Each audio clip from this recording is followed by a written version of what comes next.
Yan guys, tapos na tayo guys. Natapos natin yung ating sofa frame for mahogany wood yan guys.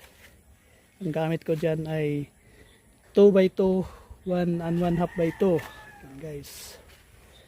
Yan. Pa, napakaganda. Napakalinaw. Ito guys, dugtong to guys. Yan. So, tagalin natin to. Yes. Yan, pinapatong yan guys. Yan. Kapatong lang yan guys.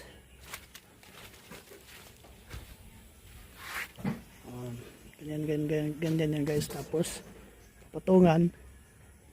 Yan, papatong lang yan dyan guys. Yan.